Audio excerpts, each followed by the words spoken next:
প্রায় ৩টার সময় নাগাদ স্কুল ছাড়লাম আমরা তালা দিয়া। তারপর আজকে যখন সকালবেলা আমরা মর্নিংয়ে টিচার আসলো, তখন দেখলো যে তালা ভাঙা। তখন উনি আমাদেরকে এবং পুলিশ স্টেশনে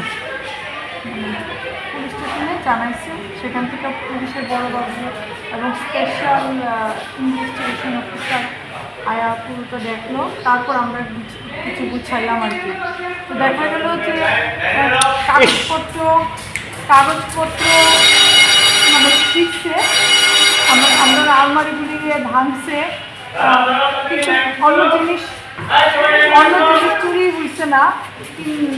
অন্য জিনিসের মধ্যে কি চুরি আপাত দৃষ্টিতে মনে হইতেছে যে মানে জিনিস চুরি করতে আসছে না, টাকা চুরি করতে আসছে। তো আমার লকারে যে টাকা আসছিল বাচ্চারা পরীক্ষার ফি এবং আমাদের একটা স্মৃতি পুরস্কারের টাকা, ওইগুলি নেওয়া গেছে।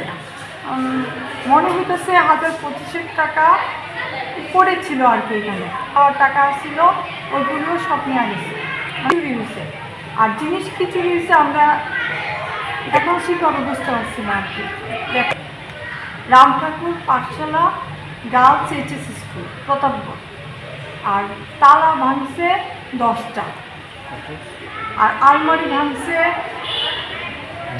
9টা। মানে এইরকমভাবে ভাঙা আর কি, মনে হয় শাবল বা কিছু দিয়া যেখানে তালা লাগানোর জায়গা, ওই জায়গাগুলিতে ভাঙছে। নামটা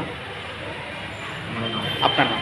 আমার নাম হচ্ছে আইডিলতা দেববর্মা, টিচার ইনচার্জ।